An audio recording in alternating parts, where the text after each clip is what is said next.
В этом году организации исполнилось 95 лет, то есть это старейшая природоохранная некоммерческая общественная организация, да, в России. Она еще существовала при Владимире Ильиче Ленине, вот, и существует до сих пор. Это на самом деле очень интересно само по себе, поскольку страна поменялась, уже и страны нету, да, которая была, и поменялась и политический режим, и куча всего, но организация существует, и есть люди, которые ее поддерживают именно так, а не наоборот. То есть мы понимаем, что все исходит от людей, и нет структуры, которая кого-то питает, да, есть люди, которые эту структуру поддерживают. И вот это интересно. Как так получается? Получается это по одной простой причине, я сам ее не так давно понял. Дело в том, что заложены некие истинные ценности, любовь к природе, да, которые, вот если мы спрашиваем любого, да, мы все любим природу, да, но получается и сейчас приставка вот эта эко, о которой Андрей говорил, да, эко, она такая набирает популярность, везде мы слышим, видим это эко, у нас даже во дворе был магазин, какой-то частник, который там написал супермаркет, еще что-то, и в том числе написал эко-маркет. Хотя там продавалось ровно то же самое, что там в пятерочке, допустим. Но он думал, ну, на всякий случай, потому что есть такая аудитория, которая на эко поведется. Вот. Но про Всероссийское общество природы я немножко сказал. Теперь о себе, чтобы вы понимали, о чем я буду говорить, откуда я взялся вообще, да. То есть я родился в Перми, но вырос в Гремячинске. Кто знает, это горстка домов в Уральской тайге затеряно. Сейчас уже это даже не город, а поселок городского типа. Наверное, поэтому я очень полюбил природу с детства. И когда пришла пора поступать, куда я поступил в Пермский университет, соответственно, биологический факультет. Был вариант еще медакадемии на врача, но я в то время очень не любил людей. И я думал, ну вот как я буду, какой я буду врач? Ко мне придет человек, скажет, что у меня болит живот, я скажу, ты просто много жрал, и это твоя проблема, зачем ты пришел ко мне? И ровно так со всеми другими случаями, да, вот. Ну я хирургом точно быть не хотел, да, потому что боялся крови, а вот терапевтом, ну, то есть все проблемы в самом человеке, и зачем я буду его лечить? А природа вроде как вот она объективно хорошая, и я ее любил. Кто знает, какой специальность у меня была вот в университете? Ну, Андрей, ихтиолог, да, конечно. С красными точками показаны места, где я путешествовал во время практики полевой. То есть я посмотрел Россию, да, немножко так. И 9 лет своей жизни после окончания университета я провел на Чукотке в городе Анадырь, это столица Чукотского округа. Вот на фотографии, собственно, весь город вошел. Но это не отменяет всех атрибутов столичной жизни. В то время там правил Абрамович, и все было ну, просто замечательно. Анадырь был третьим среди российских городов в списке по социальному комфорту, там как-то вообще показателям. И это так и было. Я заканчивал работу, значит, свою в должности замдиректора Института рыбного хозяйства и океанографии. Тут показаны объекты нашего изучения всевозможные. Вот. Соответственно, я имел возможность общаться и не только с природой, но и с различными представителями, то есть и правоохранительными органами, там, госструктурами, и коренными жителями, и иностранцами, как на их, так и на нашей территории. Ну и получил такой разносторонний опыт. Да. Вот, это, соответственно, загранкомандировки, поскольку я был зам по науке, и ну, науку надо постигать не только грызть ее, так сказать, гранит в родных стенах, но и путешествовать, это расширяет кругозор. И я имел возможность посмотреть, как же все устроено на Западе. Да?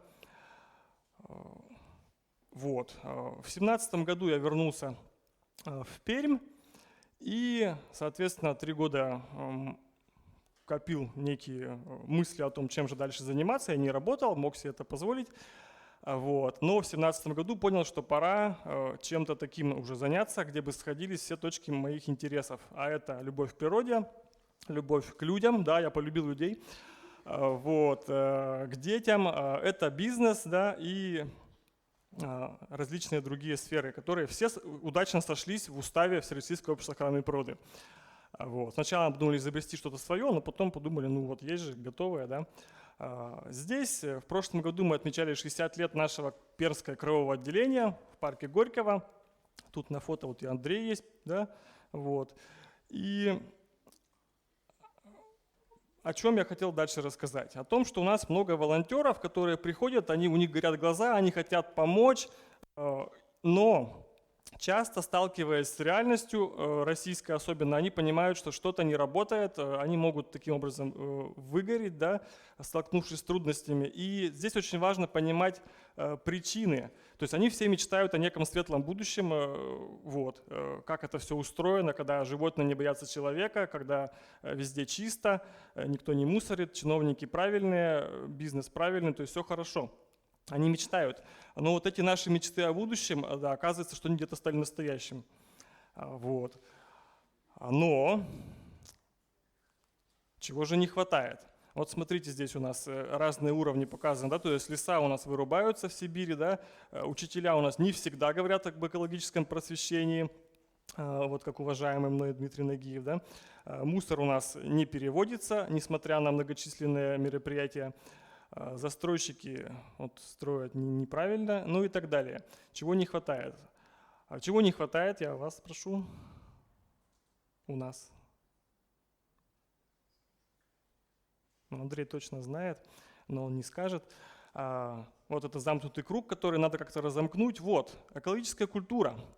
То самое, о чем говорят, да, и говорят на разных уровнях, но и обычно говорят, ее уровень у нас низкий. Ну да, низкий. К чему здесь вот эта вот реклама фильма и iPhone с этим волчком, да? Ну, кто-то смотрел фильм, я думаю, да? Вот, то есть вопрос на самом деле простой. Герой фильма говорил, что живучее всего? Живучее всего идея. То есть если идея нам поселилась в голове, да, то ее очень сложно выколупать, и мы будем действовать в соответствии с этой идеей. Так вот, iPhone — это не коробочка металлическая, по которой мы там фотографируем, звоним и прочее. Это идея, которую Стив Джобс сумел заразить весь мир. Да? То есть, когда мы платим за iPhone дороже, чем за Samsung, то есть идея iPhone просто побеждает Samsung, и мы переплачиваем за эту самую идею. По характеристикам они могут быть совершенно одинаковые. Да? Вот. Так вот, идея вот этой экологии, условно, да, экологического понимания, она просто у нас, если и есть, то ну, где-то там далеко-далеко за другими всевозможными идеями. И вот это основная проблема, по которой не работает все то, что мы говорили выше. А из чего складывается эта культура? Она складывается из сознания, то есть когда мы понимаем вообще, да, что к чему в этом плане. Но если при этом мы ничего не делаем, то культуры у нас нет, и это не работает. Потому что мы можем прекрасно знать, что пластик очень вреден для там, животных и так далее, но при этом бросаем бутылку мимо урны или не кладем ее в пластиковые там, сетки, которые установлены сейчас уже много где. Да? Вот. То есть поведение не сформировано, хотя может быть сознание. Может быть и наоборот. Мы поступаем, но не знаем почему. Но это лучше, чем вот, первый вариант. Так вот, 3 причины, я сейчас отмотаю, да, 3 причины, почему у нас такие трудности, с которыми мы сталкиваемся, основные. Ну, я их сам выделил, может быть, я, конечно, ошибаюсь, может, их больше, или это не они, но я делюсь с вами своим опытом. Первая причина, да, Россия, по статистике, которую я посмотрел, Mail.ru, да, то есть у нас почти 75% людей, которые находятся, ну, условно, за чертой бедности, близки к бедности, они реально не думают ни о чем, кроме того, чтобы просто тупо выжить. У них там ипотека, куча всего, куча проблем, и думать об экологии, там, заботиться у них нет на это просто времени. То есть это не так важно для них. Следующая причина, да, вот парадоксальная, но парадокс кажущийся. Вот посмотреть на правый снимок, да, то есть есть страны, где они настолько уже все замусорили, да, если не сказать хуже, где реально эта идея, то есть она уже появляется просто как ответ, ну, жить дальше так невозможно. А у нас в стране вот те же самые условно бедные люди могут себе позволить дачу, и когда мы выезжаем за город, мы видим, что вот эти бескрайние просторы, их еще можно заваливать, и в принципе, ну а что? Когда мне говорят, там вот кого-то спрашиваешь, да, про плохую там обстановку, так у нас вроде все нормально, то есть на самом-то деле, да, вот. И это та причина, ну та, можно сказать, как ее правильно назвать, медвежья услуга некая, которую нам оказывают наши вот эти огромные ресурсы, вот. Следующее – это то, что отлично работает на Западе, то есть не надо думать, что там какие-то особенные люди, которые вдруг резко все осознали и такие стали правильные. Нет, просто государство несколько десятилетий вело целенаправленную политику по внедрению механизма кнута и пряника. Механизм работает всегда везде, потому что все мы люди, и мы не хотим получать что-то плохое за свои действия, и опять же хотим получать что-то хорошее. То есть если мы на Западе бросили бумажку условно мимо урны, то за это придет большой штраф, и мы понимаем, что да, это неправильно. У нас мы это можем делать совершенно спокойно. То есть кнут у нас в этом отношении не работает. У нас можно вывалить в центре города КАМАЗ строительный мусора, и в принципе все нормально. Вот недавно опять вывалили. Да, опять вывалили. То есть все это можно. И с другой стороны у нас не работает и тот самый механизм пряника. То есть когда мы хотим пользоваться своей родной природой, как-то ее использовать в хорошем смысле этого слова, у нас не развит этот самый сервис. То есть кто-то из вас заказывал, например, экскурсию в Черняевском лесу? Есть такие? А это можно сделать на самом деле. Но вы не знаете об этой возможности. Даже если бы вы знали, наверняка, придя на эту экскурсию, вам было бы неинтересно, потому что это так устроено. И куча возможностей, это опять же, уже говорили про гастрономическую штуку, мы теряем на этом огромные деньги, колоссальные. В тех же Штатах, я когда узнал, я просто сам обалдел, доход от рекреационного рыболовства, когда поймал, отпустил рыбку, превышает доход компании Microsoft. То есть куда дальше-то уже, но это так. А у нас, соответственно, все поставлено так, как бесхозники, когда мы не пользуемся. Но опять же и штрафы мы тоже за это не получаем. И здесь какой же выход? Выход, на мой взгляд, он вполне очевидный.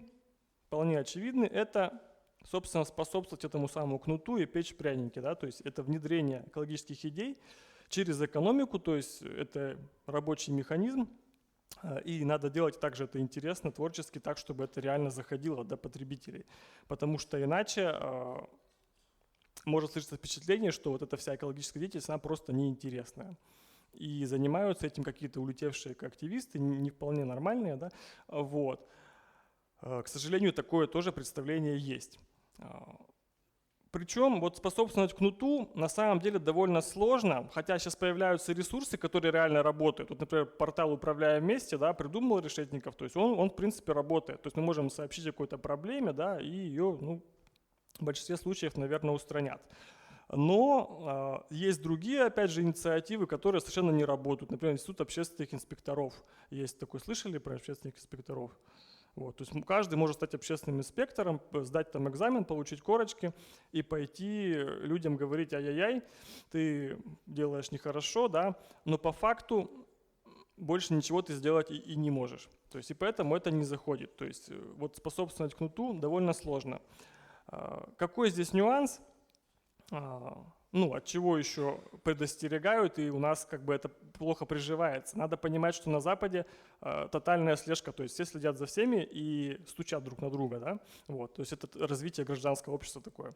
И в отношении с экологией, с охраной природы, это здорово, это работает, то есть ты позвонил, там сосед у тебя что-то нарушил, и то есть у нас это не принято условно, Даже если бы это было принято, механизм не будет работать. То есть куда звонить, чего это не работает.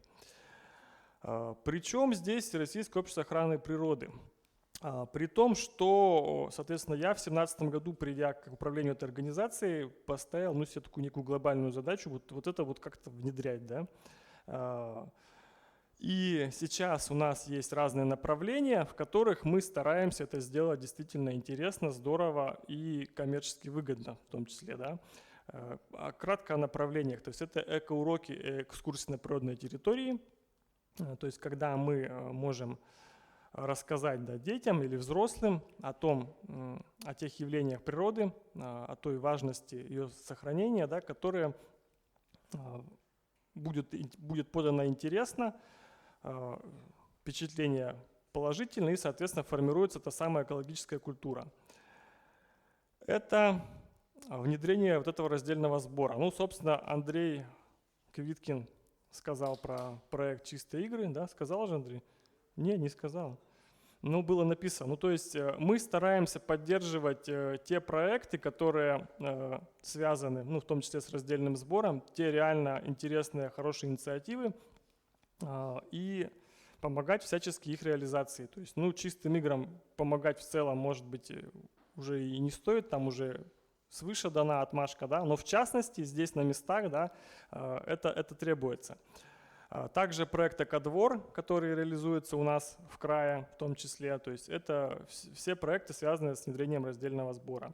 У нас есть собственный проект, который мы на средства президентского гранта реализовали, тоже сейчас его продвигаем, это «Разделяй и празднуй», то есть все, что касается раздельного сбора. Кому эта тема интересна, тот может потом, соответственно, обратиться.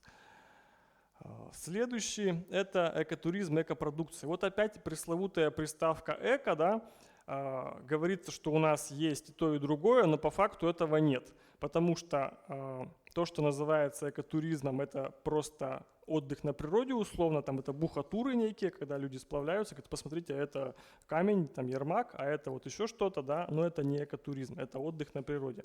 Экотуризм – это когда ты, попадая на природу, извлекаешь для себя нечто большее, да, выходишь обогащенным, и при этом не наносишь природе вред. В данном случае, как правило, это вред здоровью, потому что на сплавах люди пьют там, да, вот. Ну и о природе тоже представления особо не получают. Да, все, я в принципе закругляюсь. Точно то же самое с экопродукцией. Нет условно сертификатов, которые бы показывали, что это эко. И в этом направлении мы тоже стараемся продвигаться. Следующее крупное направление – это малые реки Перми. Вот если была здесь Надежда Баглей, кто знает Надежду Баглей? Есть такие? Вот видите, есть, да. Если бы она была и 5 минут поговорила, вы бы уже побежали эти реки сейчас спасать, да. Вот. Времени нет показать ролик, ну, можно найти все, да, в группе нашей, посмотреть. То есть это как раз то направление, где каждый может почувствовать свою сопричастность к изменению города. Потому что если мы это сделаем, наш город реально, если мы впишем малые реки в городское пространство, социальное, культурное, да, природное, мы будем жить просто в другом городе, в городе нового типа. Это будет очень круто. Ну и, собственно, все, да. Вот, пожалуйста, все контакты есть. На самом деле, как бы ни казалось сложно и трудно, самое основное – только захотеть. Спасибо.